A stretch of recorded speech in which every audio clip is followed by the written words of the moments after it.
नमस्कार बच्चों, राज्य शिक्षा शोध एवं प्रशिक्षण परिषद पटना में आपका स्वागत है। आज हम लोग पढ़ेंगे गति के नियम। गति के नियम में आगे बढ़ने से पहले थोड़ा पिछले क्लास का देखते हैं। पिछले क्लासेज में हम लोगों ने देखा है विराम और गति।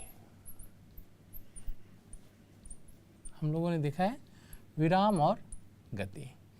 ये देखिए विराम क्या है और गति क्या है। तो सबसे पहले कोई भी वस्तु, कोई भी पिंड कब विराम में होता है। जैसे हम लोग अभी विराम की अवस्था में है, कोई कह सकता है कि गति की अवस्था में है।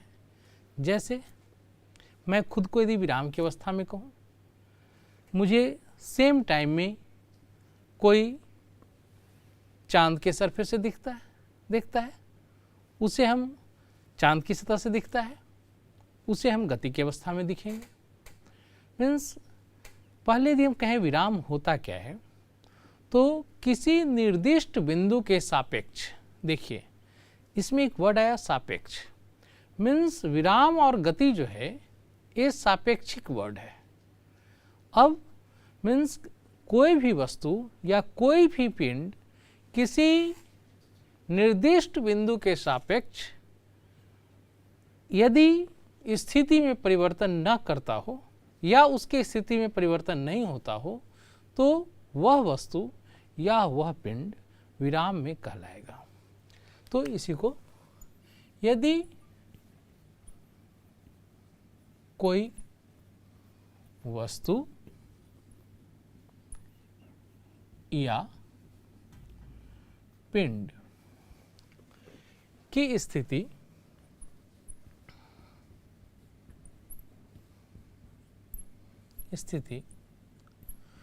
किसी निर्दिष्ट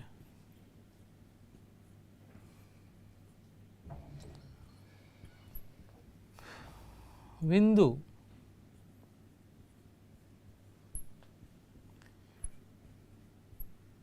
के सापेक्ष समय के अनुसार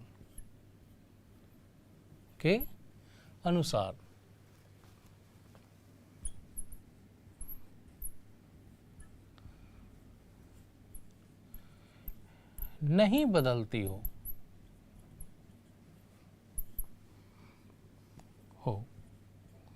तो यह वस्तु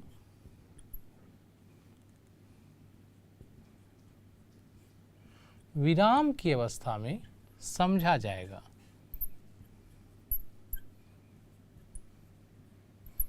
अवस्था में समझा जाएगा या कहें कि समझा जाता है। ठीक है। जैसे मान लीजिए ए है पॉइंट O, ए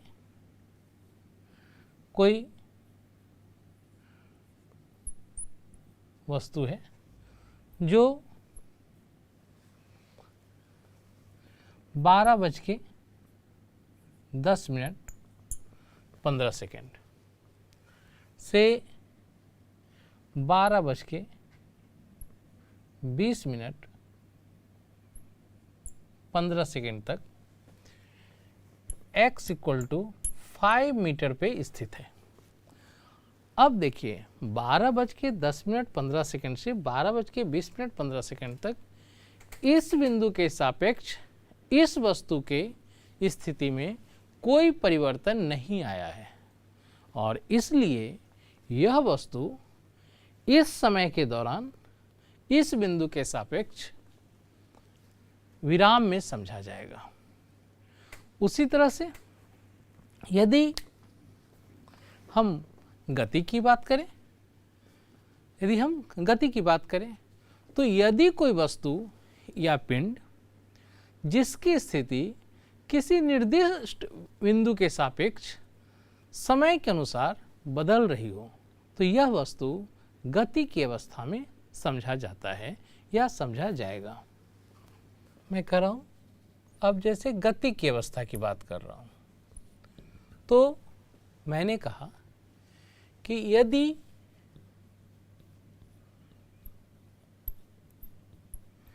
किसी वस्तु की स्थिति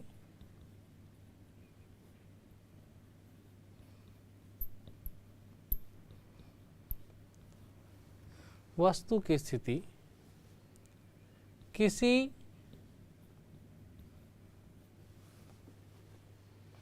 निर्दिष्ट बिंदु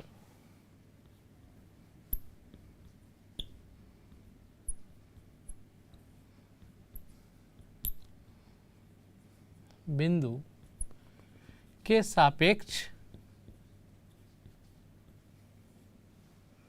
समय के साथ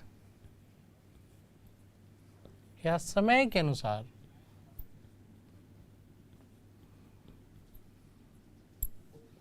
बदल रही हो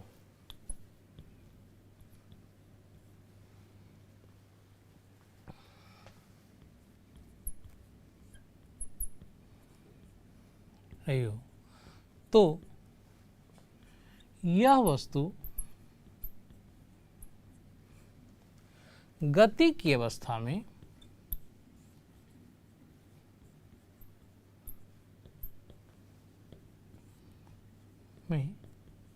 समझा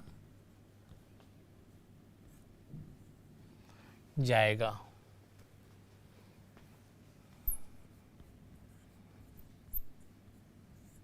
या समझा जाता है, दोनों चलेगा। देखिए मीन्स इनिशियली जो है ये मान लो हमारा निर्दिष्ट बिंदु है, कोई वस्तु इनिशियली यहाँ पर है, इसका प्रारंभ में यहाँ पे है, इसका पोजीशन 5 मीटर है, कुछ देर बाद इसका पोजीशन x = 10 मीटर पे हो जाता है, कुछ देर बाद इसका पोजीशन s = 15 मीटर पे हो जाता है। तो ये वस्तु गति की अवस्था में समझा जाएगा। अब देखिए प्रॉब्लम कहाँ है, कहाँ समस्या उत्पन्न होती है। देखिए जैसे अभी हम अपने आप को विराम की अवस्था में मानते हैं और मेरे बगल से एक बस गुजर रही है, बस में बैठा हर एक आदमी मुझे कहता है कि आप गति में हैं, मैं कह रहा हूँ मैं विराम में हूँ, बस में बैठा हर एक आदमी मुझे कह रहा है कि आप गति में हैं, तो बस प्रॉब्लम यहीं पे हो गया।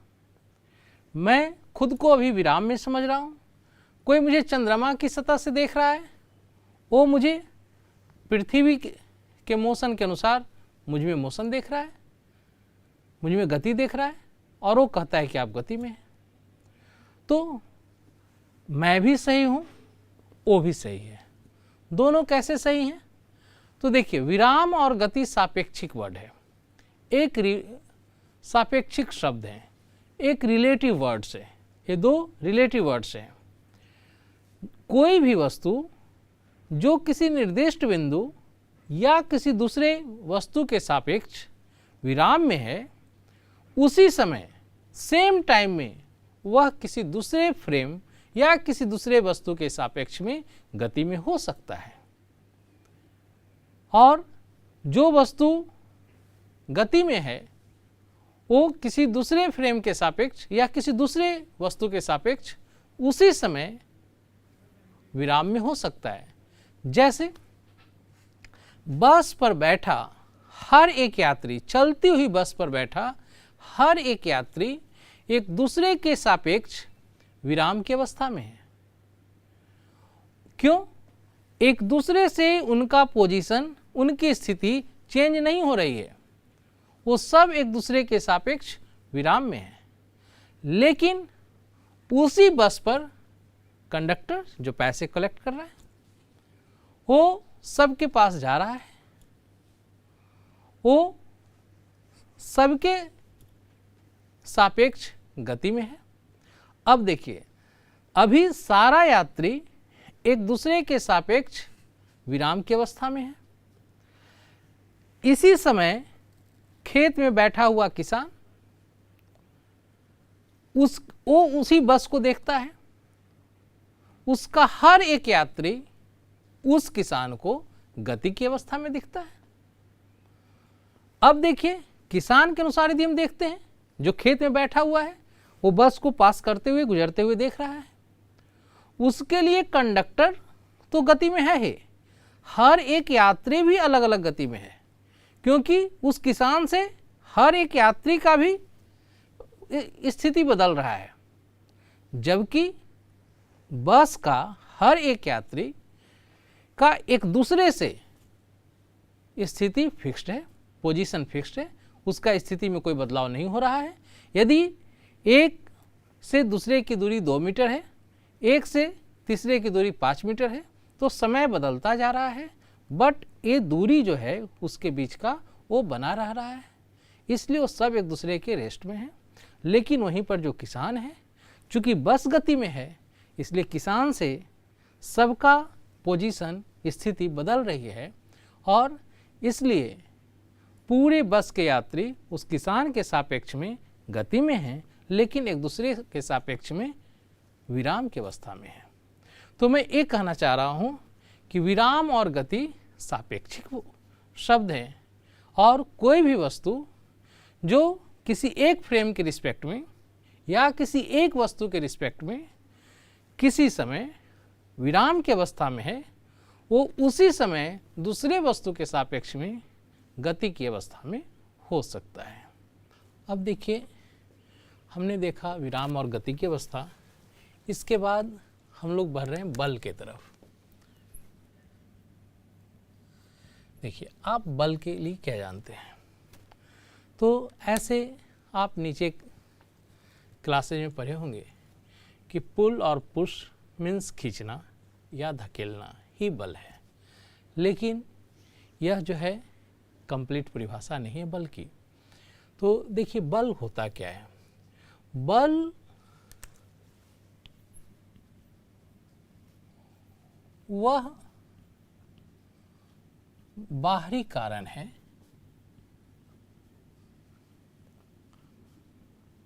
जो किसी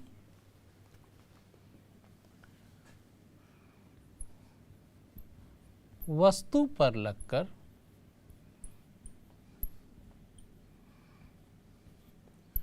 उसकी अवस्था में परिवर्तन लाती है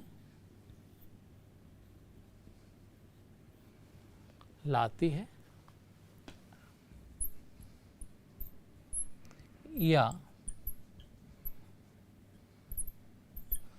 लाने का प्रयास करती है। ठीक है, प्रयास करती है, बल कहलाता है।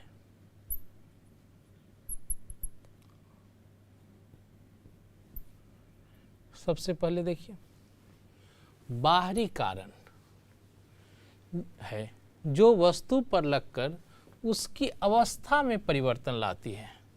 ठीक है, अवस्था परिवर्तन। देखिए, अभी हमने पढ़ा कि अवस्था क्या, तो विराम और गति की अवस्था। विराम और गति की अवस्था मीन्स यदि कोई वस्तु पहले से विराम की अवस्था में है और जब उस पर बल लगेगा तो उसे गति की अवस्था में लाना चाहेगा। यदि कोई वस्तु गति में है और तब उस पर बल लगेगा तो उसके गति को बढ़ाएगा या गति को घटाएगा। यदि बल लगातार उस पर लगता रहे तो लगातार या तो गति को बढ़ाता जाएगा या गति को लगातार घटाएगा, तो एक समय ऐसा आएगा जब वो वस्तु विराम की अवस्था में आएगी। ठीक है, विराम की अवस्था में आ जाएगी। मीन्स बल क्या करता है, तो उसकी अवस्था में परिवर्तन लाने का प्रयास करता है या लाता है। ठीक है, तो परिवर्तन लाता है अवस्था में, मीन्स यदि विराम में है तो उसको गति में लाने का प्रयास करता है, यदि गति में है वस्तु तो उसे विराम में या और उसकी गति को बढ़ाता है। ठीक है, अब देखिए, तो बल दो प्रकार का हम लोग जो पढ़ेंगे, बल दो प्रकार का। अब देखिए, हम लोग बल की परिभाषा में जो के बाद जो पढ़ेंगे, एक स्पर्शी और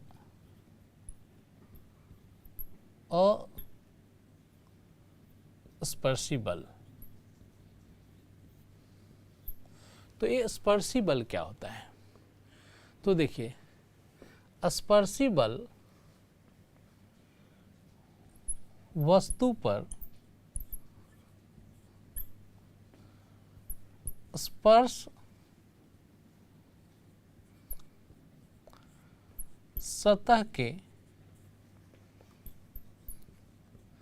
द्वारा लगाया जाता है।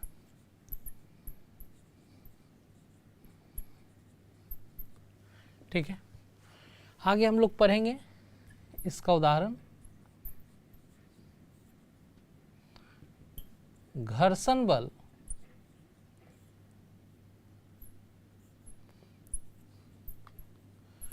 और अभिलंब प्रतिक्रिया बल। अभिलंब प्रतिक्रिया बल, इसको हम लोग कहते हैं नॉर्मल फोर्स। नॉर्मल फोर्स, और इसको हम लोग कहते हैं फोर्स ऑफ फ्रिक्शन। तो ये दोनों जो बल है वो कांटेक्ट सरफेसेज, स्पर्श सतह के द्वारा, कांटेक्ट सरफेसेज स्पर्श सतह के द्वारा लगाया जाता है, और इसलिए इसको हम लोग कहते हैं स्पर्शी बल। अब देखिए, हम लोग देखते हैं अस्पर्शी बल। तो देखिए, मैं कह रहा हूँ अस्पर्शी बल के लिए वस्तु को परिवेश के संपर्क में होना जरूरी नहीं है। जैसे देखिए, दो वस्तु है, मास m1 m2 है, इसके बीच गुरुत्वाकर्षण का बल लग रहा है। इस गुरुत्वाकर्षण के बल के लिए दोनों वस्तु को कांटेक्ट में होना, स्पर्श में होना जरूरी नहीं है, और यह जो है सो अस्पर्शी बल का उदाहरण है। गुरुत्वाकर्षण बल,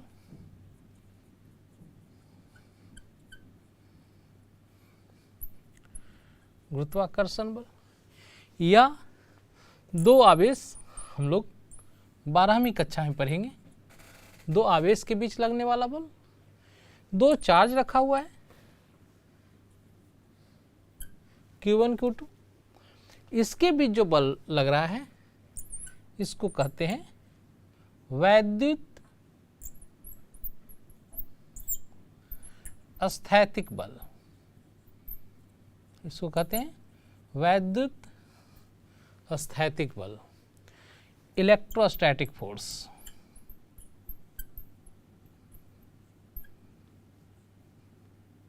ठीक है, और इसको हम लोग कहते हैं ग्रेविटेशनल फोर्स।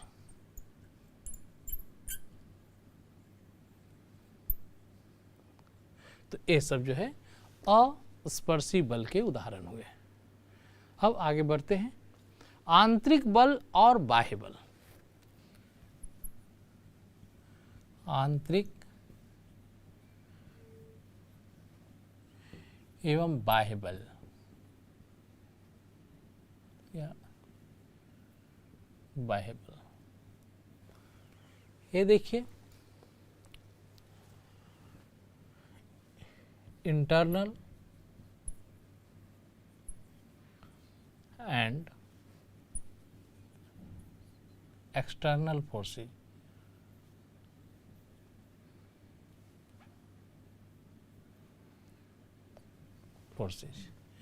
देखिए, जैसे हम किसी ऑब्जेक्ट या वस्तु की कल्पना करते हैं, उसमें ढेर सारे मॉलिक्यूल हैं, ठीक है। ये सभी मॉलिक्यूल एक दूसरे पे आपस में फोर्स लगा रहे हैं, बल लगा रहे हैं। ये इसको इस तरफ खींच रहा है, ये इसको इस तरफ खींच रहा है। देखिए, A1 मॉलिक्यूल 1, ये मॉलिक्यूल 2 है। तो force on 1 due to 2 means 1 particle पे 2 के कारण लगने वाला फोर्स, और फोर्स ऑन 2 ड्यू टू 1, ये दोनों इक्वल होंगे, और ये इसके आपस के आंतरिक बल हैं, ठीक है। हम यदि दो चीज़, ये मान लो जैसे ये नेल है और ये हमारा हैमर है, मीन्स ये कोई काटी है और ये हमारा हथौड़ा है। ये इस पर फोर्स लगाता है F1, ये इस पे लगाता है F2। हम लोग आगे देखेंगे। यदि हम इसको एक सिस्टम ले लें तो ये F1 और F2 इंटरनल फोर्सेज हो गए, ये आंतरिक बल हो गए, और ये दोनों एक दूसरे को कैंसिल करेंगे। दोनों का डायरेक्शन उल्टा है और मैग्नीट्यूड, परिमाण दोनों का बराबर होगा, तो ये एक दूसरे को कैंसिल करेंगे और इनका नेट फोर्स 0 होगा। लेकिन हम यदि दोनों को अलग अलग देखें तो एक काटी पे लगने वाला F1 एक्सटर्नल फोर्स हो गया, और यह काटी द्वारा हथौड़े पे लगने वाला ये फोर्स F2 जो है वो भी एक्सटर्नल फोर्स हो गया, मीन्स ये बाह्य बल हो गया। तो इसी को मैंने यहाँ समझाया है कि एक ही बॉडी में ढेर सारे पार्टिकल हैं। ये पार्टिकल जो आपस में एक दूसरे फोर्स लगा रहे हैं, ये कैंसिल हो रहे हैं, और इस तरह से नेट टोटल आंतरिक बल जो है, कुल आंतरिक बल जो है वो 0 होता है, जबकि बाह्य बल अपना रिजल्ट दिखाता है, और हम लोग देखेंगे। अब देखते हैं जड़त्व। तो ये जड़त्व क्या होता है? अच्छा, देखिए बच्चे, जैसे टेबल पे रखा हुआ बुक, कॉपी, वो खुद से गति की अवस्था में नहीं आता है। उसको गति की अवस्था में लाने के लिए हम उस पर फोर्स लगाते हैं। जब इस ऑब्जेक्ट पे, ये ऑब्जेक्ट तब तक रेस्ट में रहता है जब तक कि इस पर कोई बाह्य बल ना लगे, और जब हम इस पे बाह्य बल लगाते हैं तब ये ऑब्जेक्ट मोशन में आता है। इसकी अवस्था में चेंजमेंट होता है, इसकी अवस्था में परिवर्तन होता है।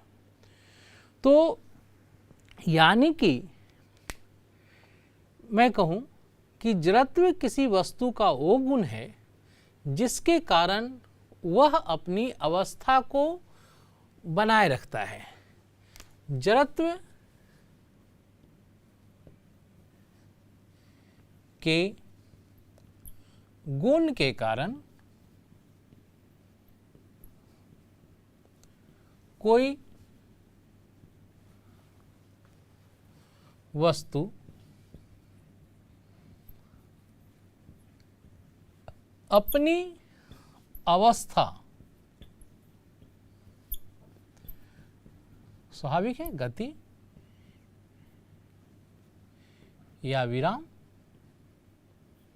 ठीक है, को बनाए रखता है।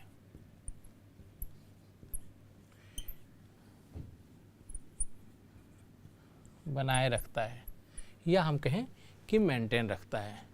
और किसी वस्तु का वह गुण जिसके कारण वो अपने गति की अवस्था को मेंटेन रखता है, उसको हम गति जड़त्व, और किसी वस्तु का वह गुण जिसके कारण वो अपने विराम की अवस्था को बनाए रखता है, उसको हम विराम जड़त्व या विराम का जड़त्व,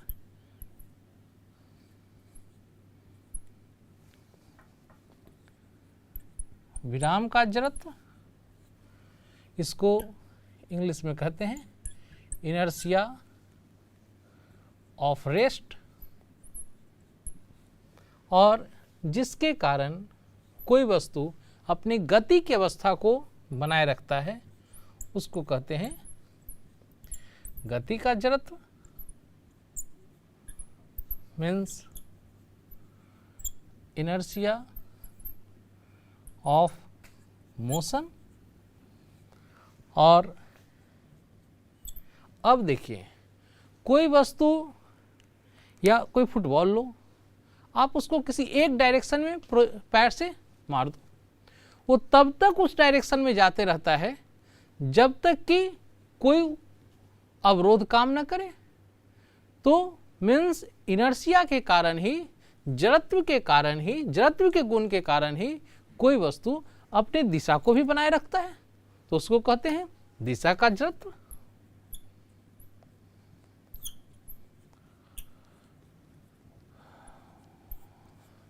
इसको हम लोग कहते हैं inertia of direction, inertia of direction. इस तरह से जड़त्व के 3 प्रकार होते हैं, inertia of rest, inertia of motion, inertia of direction, विराम का जड़त्व, गति का जड़त्व, दिशा का जड़त्व। इसको हम आगे पढ़ेंगे अगली की कक्षा में। तब तक के लिए नमस्कार।